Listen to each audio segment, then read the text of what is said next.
all of the groups have had their own particular challenges, but the installation group has not had a facilitator throughout the course of the project. They had one, and then she had to leave. It seems that coming together without a liaison that interprets back and forth between the group's needs and communicates with me and communicates with Judy has been really an issue. I'm working a lot too, and I don't want to feel the way I feel when I come to this group.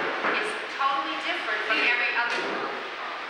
We went out to lunch and we went to we beat a lot. Which day did we all get along when we were all Which day? Did somebody not start an argument? I empathize with them.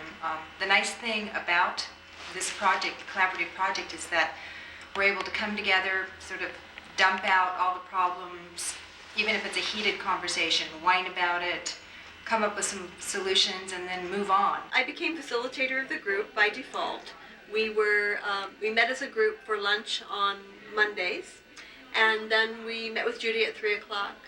And as a result of those meetings, we talked about being part of the collaborative group, as well as what we were doing on our individual groups. We talked about problems we had and helped each other solve them as a group. And I think that this is kind of a microcosm of the whole of the project. What this group is faced, other groups are facing, a different kind of problem, but with the same solution. Talk about it, get it out there, fix it, and move on and make art. An old friend of mine, whose name is Dexter Frankel.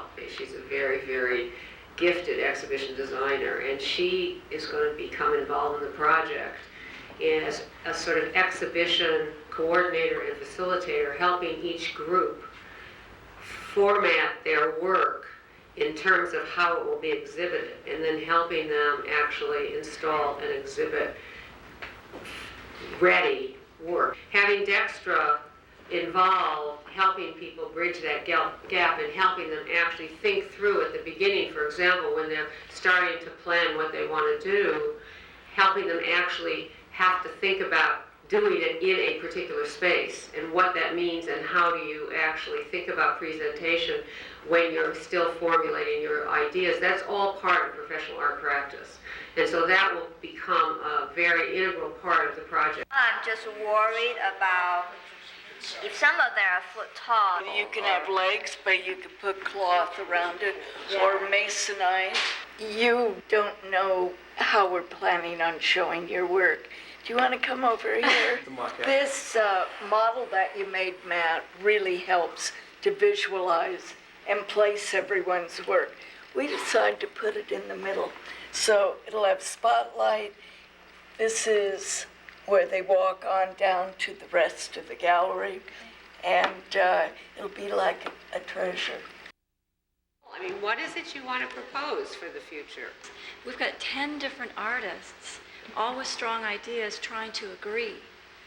So what we came up with is far from perfect, but we're trying to make it good. We've all got an investment in time and passion and talent. You've all done the research.